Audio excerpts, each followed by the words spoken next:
What's up, everyone? Welcome to another entry of the Lift Journal. Today was a 10 out of 10. So excited. Great conditions. So much fun. This is the first episode or entry in a while that I actually filmed in one day. Crossing my fingers, solo shot, got everything. The last entry, I had a few issues at the beginning. I think it's because of where I'm using it. It's a part of the inlet, and I think there's a lot of frequencies going on that throws the GPS on the tag off. That's also something that you should probably keep in mind if you do have a solo shot and you just constantly see it going like crazy. It might be the area that you're doing, especially if you're near like Coast Guard bases and stuff like that. Anyway, such a fun day. And I really feel that the toe foiling that I did the other day is really helping in the aspect of learning how to fly the foil just a little bit more. Going, pumping out, getting speed, and then coming back in and trying to do almost as little effort to get back into a swell that's way far out and trying to bring it back in. I can feel my turns getting tighter, and after try number 5 or 6 and literally getting so close to the beach to the point of where I definitely hit the bottom a few times, I finally got an S turn into the white water, and I am so psyched. It's funny because like still I have a few people that like I'll run into, they watch me foil and they're like super psyched on it. They think it's awesome and they want to do it too. And then I still have a few people that like don't get it. And I've never been able to do a full roundhouse style cutback on a surfboard. And in 9 months, I'm kind of almost doing one on a foil.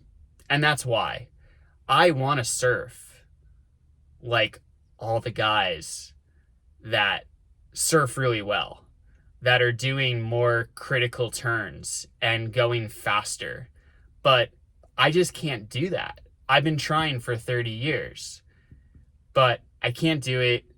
And on a foil, maybe it doesn't look the same at all, but it feels really good. And that's why I do it. So it's like I keep unlocking these new things that feel comfortable, and they're scary as hell at first. I recently, someone posted something on Facebook in another company's page, and I happened to stumble upon it, just asking, he's like 10 months in and just asking about how he looks. And the guy looks great, but I can see him getting nervous in his turns. And that's something that I'm still struggling with as well. But I realized today that if I overcommit, there's a way less chance of me tacoing or getting hurt. I tried a couple like grab rails, and I did that like a couple months back, and wanted to start trying it again, and had one where I started to feel the tip breach a little bit, but it felt controlled. And then I had a few that like I put too much radius onto the foil and I just fell over. They're definitely not good looking at all, but like I want to learn how to do that, and that's sketchy to do so far off the water, and like you can't really jump off at any point. You really have to just like keep going. But I overcommitted, so I fell backwards and my foil and board went with me. where if I were to not be overcommitted, start to grab that rail, there's a chance that I could have went and put my body weight forward and just hit that wing. And that would have sucked. Someone mentioned when I towed, good for you for wearing a helmet. Hell yeah. Wear protection.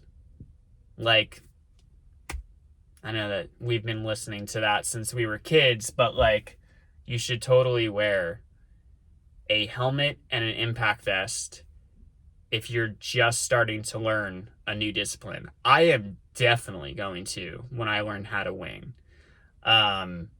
Because shit happens.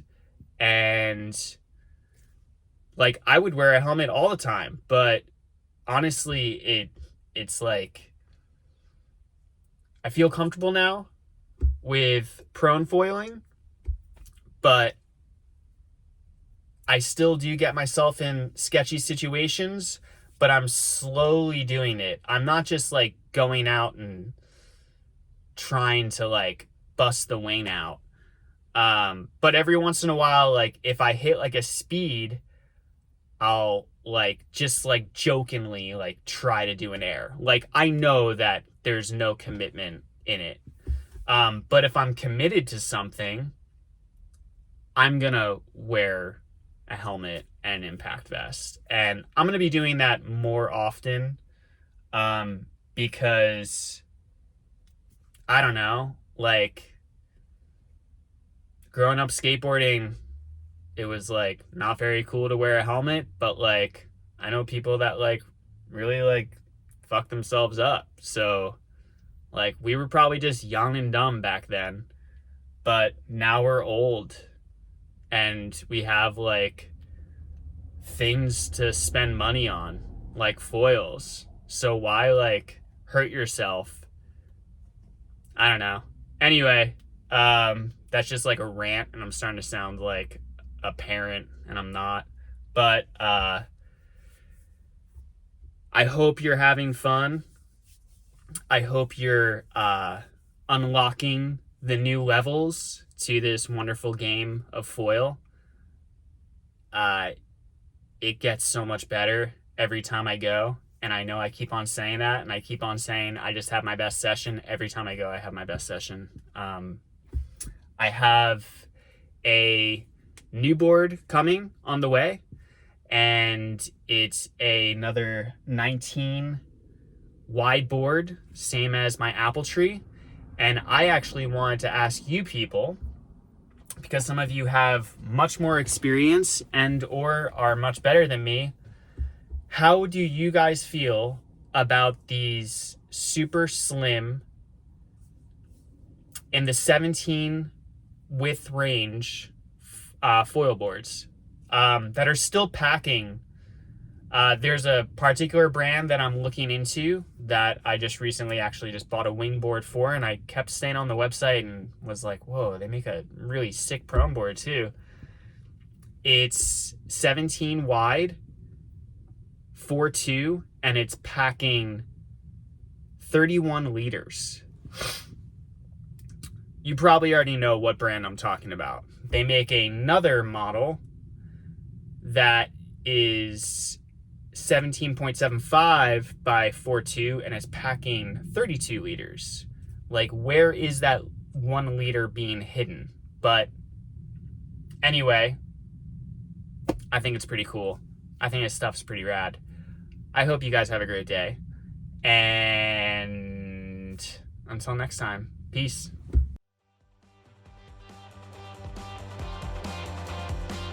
Thank you everyone for tuning in. If you like this episode, please hit that like button and subscribe if you haven't already.